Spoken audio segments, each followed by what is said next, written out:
Silicon carbide is so amazing, you can almost say it is out of this world. In fact, the first naturally occurring silicon carbide was discovered in 1893 as part of a meteorite that landed in the Arizona desert. It was first created in a lab in 1890 and has been used for everything from automobile brakes to jewelry. In this tech chat, we will learn how silicon and carbide are combined to create high-performance transistors that are powering EVs, fast chargers, solar power systems, energy infrastructure improvements, and much more. So stick around. On today's Tech Chat, sponsored by Mouser Electronics, we are joined by Hunter Freberg, a technical marketing engineer at onsemi. Thanks for speaking with us today on Tech Chat, Hunter. Thank you, Dale. Looking forward to the conversation. Yeah, I am too. So why don't you tell us a little bit about what we're going to be talking about today?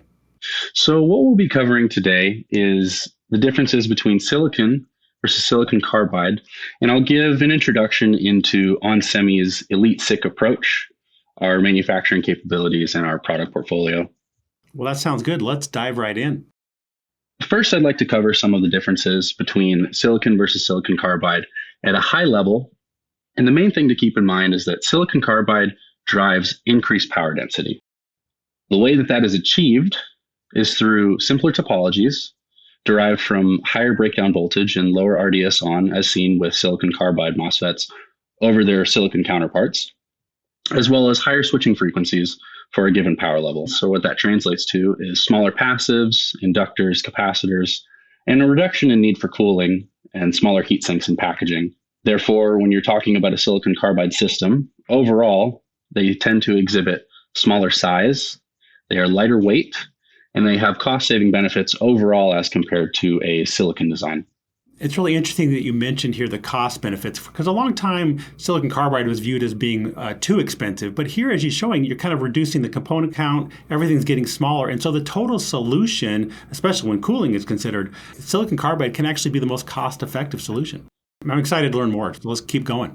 So next, I want to go into some expectations with silicon carbide MOSFETs compared to silicon MOSFETs, specifically with regard to the material properties of the devices. Silicon carbide is a family of semiconductor materials used to fabricate power semiconductors. The conventional silicon MOSFETs have a band gap energy of 1.12 electron volts compared to silicon carbide MOSFETs, which exhibit 3.26 electron volts band gap energy. Essentially, what this means is that it requires approximately 3 times the amount of energy to move electrons from their valence band to the conduction band, which results in silicon carbide acting more like an insulator than a conductor. Now, what this does for us is it results in a device that has higher breakdown voltages and therefore higher field robustness. And as you can see from the first property of the table, it results in a 10-time increase in field robustness moving from silicon to silicon carbide. And the thermal conductivity of silicon carbide is 3 times greater than silicon. And this higher thermal conductivity translates to lower temperature rises for a given power dissipation. So Hunter, in this table, you have something labeled 4H SiC. What is that?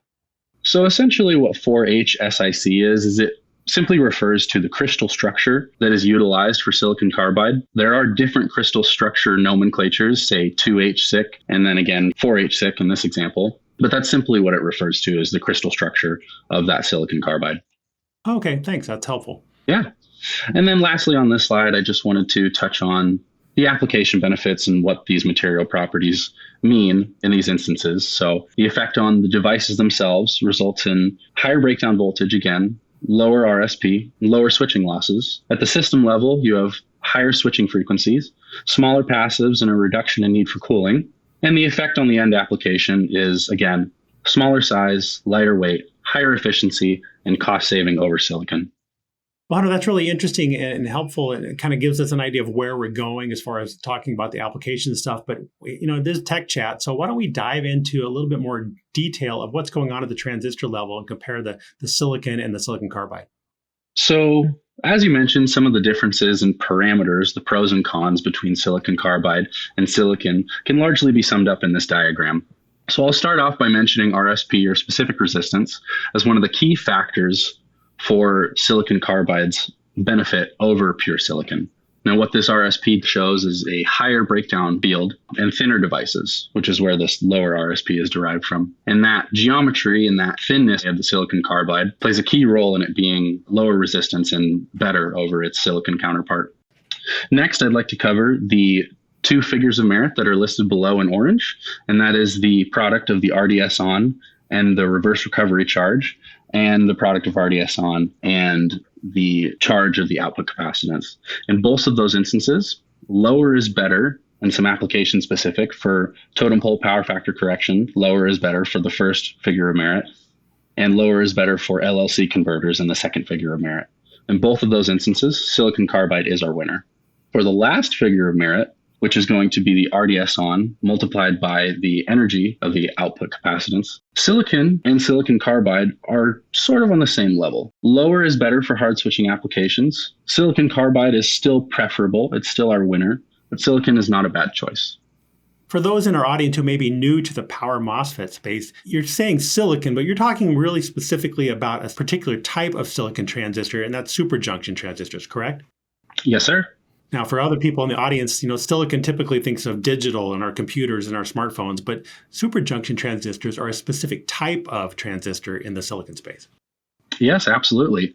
And what we're striving to do with, say, like our M2 family of silicon carbide MOSFETs, for instance, is to replace those existing superjunction MOSFETs with our new and improved silicon carbide technology. They are higher power, lower loss, ultimately better for applications where you may find existing superjunction MOSFETs. And with those superjunction MOSFETs, the pure silicon devices, there is still some benefit in certain situations. The biggest one is going to be derived from, say, the thermal resistance, which is technically better with superjunction due to the larger die size, which essentially means you can extract heat easier from the device.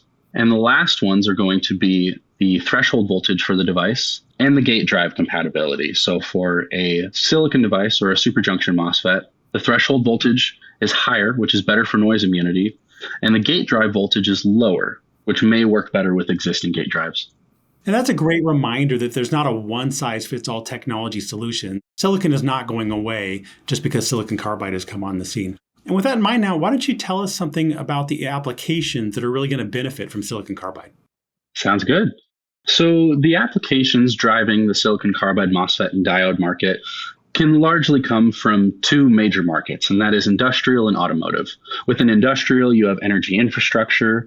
So you're looking at solar inverters, uninterruptible power supplies, energy storage systems, electric vehicle charging, and servo drives. And for the automotive market, you have electric vehicles and the traction inverters and onboard chargers that are found within them.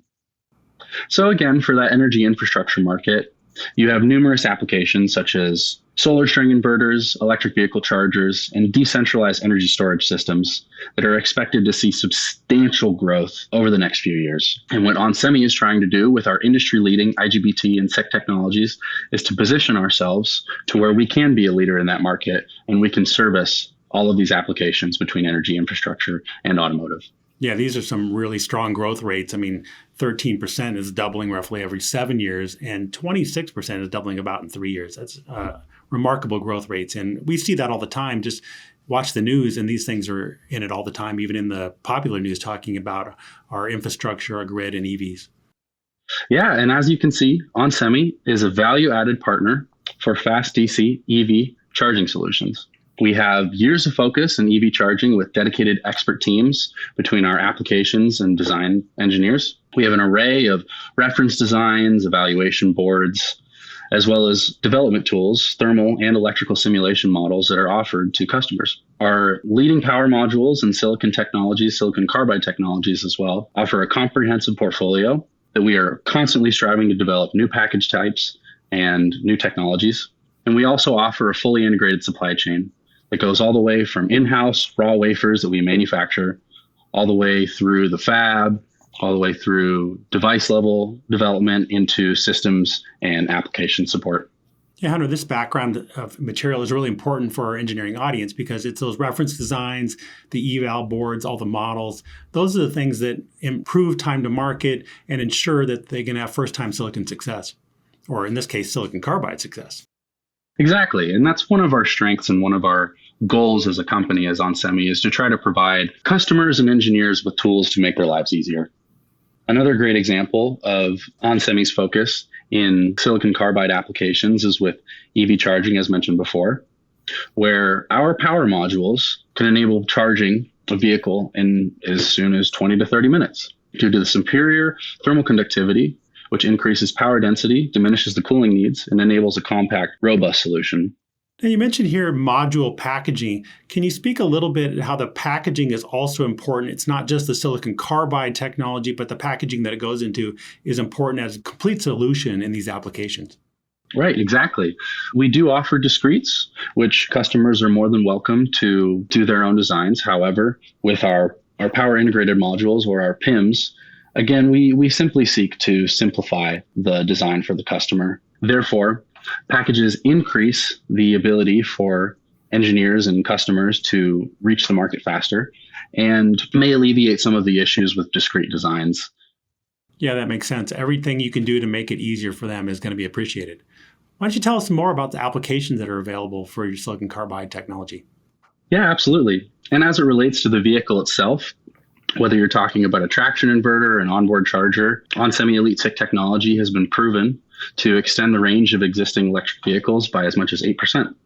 And that extended range has a multiplier effect because at some point you have enough range in a car. Now you can make your batteries lighter and therefore you get some more range as well. The cooling is easier. So now you can reduce the cooling cost and the equipment. And so this efficiency has a massive multiplier effect that I think is often forgotten when people talk about what this really means in a system when they think about 8% improvement in this part of a design. Yeah, absolutely. And another thing to consider is the overall cost to, say, the consumer. So maybe instead of increasing the range, you might keep the same range and reduce the size or the complexity of the parts that you had just mentioned, which could ultimately lead to a reduction in price for the consumer, which would lead to a greater adoption of electric vehicles overall. Yeah, that's exactly right. Now, Hunter, can you provide some guidance on how to choose between the different transistor technologies that you offer? Yes, absolutely. So as you can see with this application or condition selection guide, for all three of our devices, whether it's a silicon IGBT, silicon MOSFET, or silicon carbide MOSFET, we make it very easy to see which device or which switch you should use in your application. So for silicon IGBTs, they're ideal for low switching frequency, under 20 kilohertz, high power levels, say in excess of 3 kilowatts. If the customer is looking for a low-cost solution, or if a customer is utilizing three-phase grid. For some of the applications for silicon IGBTs, they can be found in motor drives in excess of 250 watts, uninterruptible power supplies and welding H-bridge inverters, high-power power factor correctors in excess of 3 kilowatts, and high-power solar and wind inverters in excess of, say, 5 kilowatts. For silicon MOSFETs, they're ideal for medium switching frequency, around 100 kilohertz, for wide line load conditions, for high light load efficiency is needed, for single phase grid applications, and for medium voltage applications as detailed below, for motor drives, for universal input AC to DC flybacks, for forward converter power supplies, low to medium voltage power factor correctors and LLC converters, DC to DC converters in the range of 75 watts to 3 kilowatts, and solar microinverters. And lastly, for silicon carbide MOSFETs, they're preferred for high switching frequency in excess of 100 kilohertz, wide line and load conditions, high power, several kilowatts, where reverse power flow is needed, and again for those three-phase grid applications. And where those are found has been detailed in the last few slides. Again, just to reiterate, high power, power factor correctors, and totem pole designs in excess of 3 kilowatts, EV chargers, onboard chargers, high power solar, UPS, embedded power factor correctors, and DC to DC converters and motor drives in the kilowatt range. Well, Hunter, that selection guide is really helpful. Now, we talked about the technology in some depth. Can you tell us a little bit of what makes onsemi unique in this industry? So the differentiator for onsemi, specifically for silicon carbide technology, comes down to two things. And ultimately, it's our manufacturing capabilities, and it's our continual investment in not only new products, but in best-in-class design tools to, again, make engineers' lives easier. So on our manufacturing side, we go from powder to products, all the way from the boules to system-level design. And through that manufacturing process, we have proven quality and robust planar designs. We do in-process control and burn-in of all our devices, defect scanning throughout the manufacturing process. All dies are 100% avalanche tested. They exhibit no drift in threshold or parameters, and they have high reliability gate oxides. As for the design tools that we have available, we have, again, thermal and electrical simulation models. And For the new technologies that we are developing, such as our third generation EliteSiC offerings, they're optimized for high temperature applications. They have improved parasitic capacitances for high frequency and high efficiency applications. And there are large die options available with low RDS on. So again, for our manufacturing, what we like to call from substrate to systems, we go all the way from our bowl manufacturing at 150 and 200 millimeter wafers, through the fab with our current existing planar designs, the trench technologies that we are working on for the future, to our devices and the dies that are available in numerous package offerings, to the modules, the power integrated modules that we offer in both full EliteSiC and hybrid EliteSiC and silicon combination, and to our deep application system know-how and support for automotive and industrial applications. And just to show in a little more depth, the onsemi EliteSiC vertical integration plan. Again, we go all the way from powder to manufacturing the silicon carbide boules themselves, to slicing said boules, to the epitaxy process, device fabrication, wafer dicing, and then packaging said devices and offering them to customers with solutions and application support. So, Hunter, this is a really helpful overview of the entire process. It's good to see that all in one, really nice image here. What do you have for us next? So next, I just wanted to go into a little more depth about, again, that manufacturing capability and the tools that we have available for our customers. So again, you can see through our in-process control and burn-in of all of our devices, defect scanning, 100% avalanche testing, and zero drift and thresholder parameters, that our manufacturing capabilities are superior. And that's really important because it's not just the silicon carbide technology, but it's all the manufacturing controls behind it that becomes so important, because what you're going into here are long-term, long lifetime, high reliability products. Yeah, absolutely. And along with that, we offer best-in-class silicon carbide design tools. So I wanted to mention that come March 2023 timeframe, we will be releasing both thermal and electrical simulation models for SPICE and Plex for customers to evaluate and test designs and hopefully simplify their engineering process.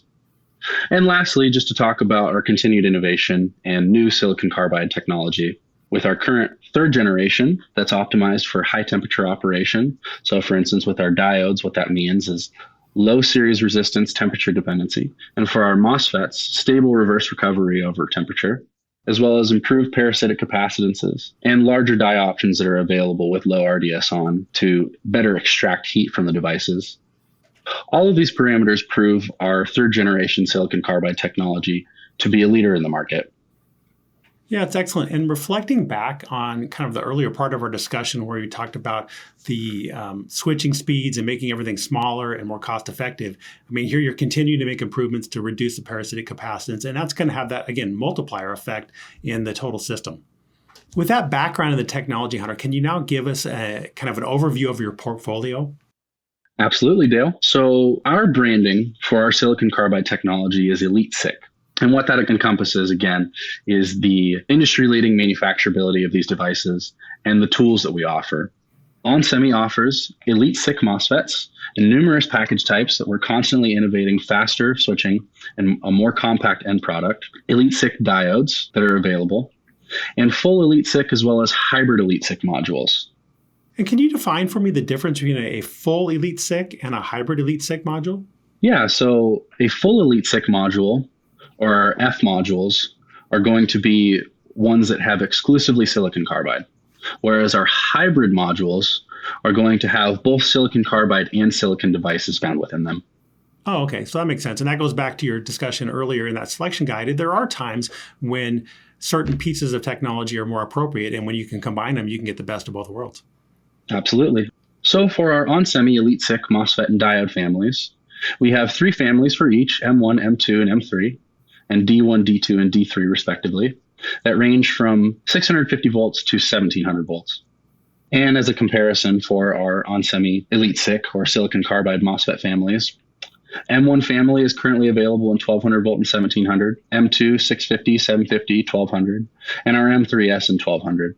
And all of these devices are optimized for different situations. So for our M1, they have larger die size, so low thermal resistance, and balance between switching losses and conduction losses. For our M2 family, they're optimized for the lowest RDS on possible and low speed applications. And for our M3S family, they're optimized for fast switching applications with 15 to 18 volt gate drives. So our M1 and M3 devices are available to replace 1200 volt IGBTs, and our M2 can replace SuperFETs. For our silicon carbide diode families, for D1, voltages are available in 650, 1200, and 1700.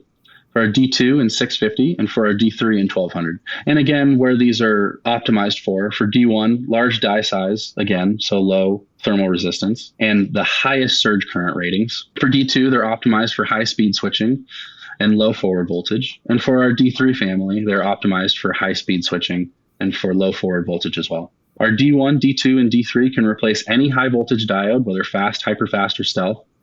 And it's worth mentioning that, again, onsemi is always innovating and developing new devices, new voltage ranges, and technologies. So to keep up to date, make sure you check out onsemi's website.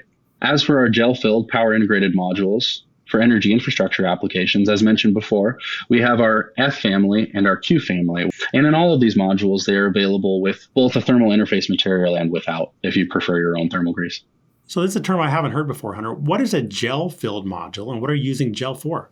So onsemi's gel-filled modules utilize this gel to increase the robustness of the device, the reliability, and the thermal dissipation. So as you can see here, for our full Elite silicon carbide power integrated modules, they are offered in 1200 volt and 900 volts in a wide variety of package types. Whether you're talking about a Vienna rectifier or a 2-pack or 4-pack, we offer it. And for our 1200 volt power integrated modules, they require a gate drive voltage of between 20 to 18 volts. And for our 900, between 15 and 18 volts for that gate drive voltage. Now, one of the things you've talked about here is that you make these products available as discretes all the way up to modules. Can you kind of help give us an overview of why someone may choose and what kind of the trade-offs are between choosing a discrete solution and the modules? Absolutely. Ultimately, it comes down to customer preference. Some people prefer discrete designs over module-based designs. But again, onsemi's mission is to make it as easy as possible for engineers. So we strive to do a lot of that heavy lifting for you in developing those modules and optimizing them to be as efficient as possible. So as you can see, I have an example here, a loss example, where these devices were powered with 20 amp hard switched full bridge at a 50% duty cycle. And they go all the way from our TO247 3-pin, TO247 4-pin with the Kelvin source added, our D2 pack, which is a surface mount device, to the F1 module itself. All of these are under the same power conditions. And as you can see, the losses decrease and the switching speed increases. So if you're a customer or an engineer and you're looking for faster switching, lower module losses, and a more compact end product, we recommend to go with a module. Well, that's really helpful to see those side by side with the same performance characteristics to really help people get a feel for what that trade-off might be. Absolutely.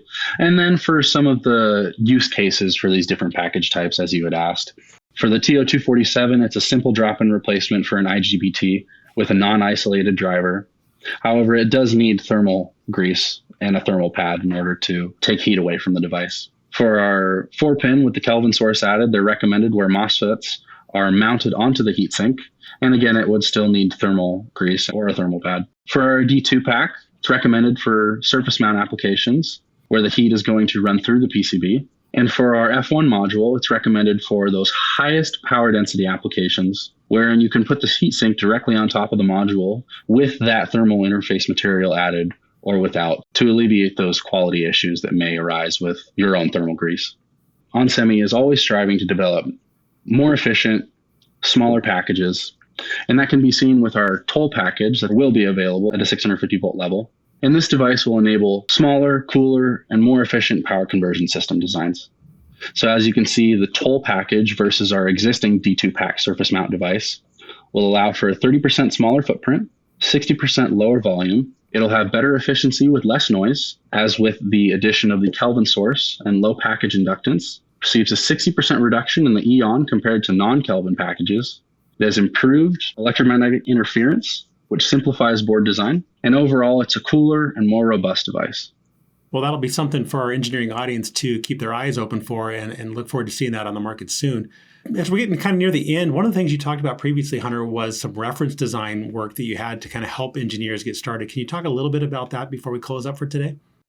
Yeah, so let's take a closer look at one of our reference designs. So for instance, our onsemi EV charging station, our 25 kilowatt DC fast EV charging building block solution, which has two stages, a power factor correction stage and a DC to DC stage. It's available in numerous topologies that we offer to customers through application notes, through development videos, and it's capable of being chainable or paralleled so that you can reach those higher power EV charging stations. So Hunter, we're just about here at the end. We've covered a lot of stuff today. So we've talked about everything from the silicon and the carbide getting fused together in a furnace. Now we're talking about 400 kilowatt EV charging stations. Can you kind of give us a summary of everything that we've covered today and a leave behind for our audience of why they should be reaching out to onsemi to get started in the silicon carbide space? Yeah, so the big takeaways from this presentation are silicon carbide has better performance in almost all parameters compared to traditional silicon.